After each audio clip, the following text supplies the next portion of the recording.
My name is Amora Justice, and this is my disposition video. What dispositions do you possess that you think will make you a successful teacher?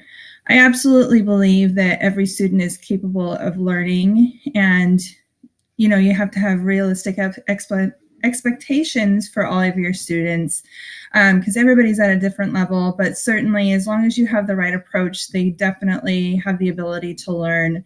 They should also be sensitive to individual learning and social needs of students and embrace the cultural diversity of the community.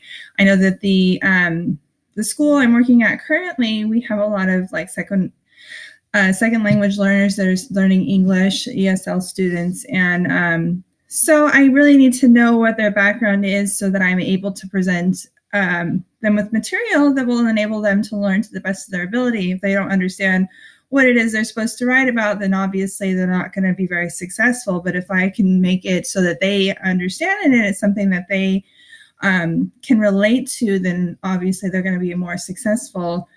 Educators should model integrity by their words and actions. Absolutely. We're always being watched no matter where we are. I always try to set a positive example for my children at home, and then I carry that into the classroom because I want to be a positive person that they can look up to, and years from now they can remember that, I carried myself in a professional manner. And that educators should demonstrate professional friendliness, warmth, and genuine caring in their relationships with others while providing intellectual and emotional support. I know that I see a lot of teachers that get really negative and they talk about others, and that really just kind of gets to me because I don't feel that way, and I don't think that that should be happening in schools. Obviously, it's going to, but I try not to be that person to the best of my ability every day. I always try to be the positive person that can change the conversation away from the negative and into the positive. What dispositions do you need to work on before entering the classroom as a first-year teacher? Right now, I am an aide. I started back in November.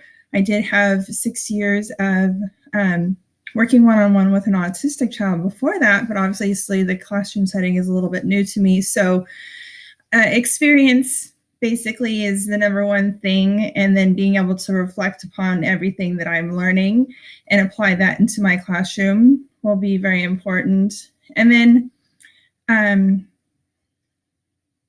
community involvement.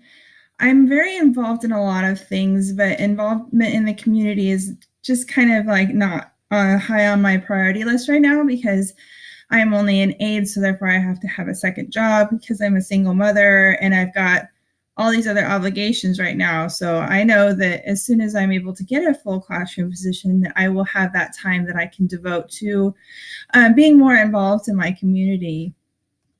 As a massage therapist, I actually do offer my services to certain community organizations.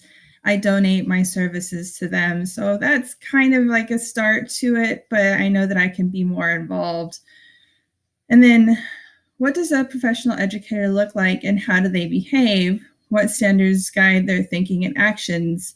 Obviously, I think that teachers can look just like anybody else. They a little bit of personality in your appearance is okay, as long as you are clean and professional in the way that you present yourself. I think that, we are role models, so having a little bit individuality really is good in the classroom. And obviously, you want to always behave professionally, especially when you're at work around your kids.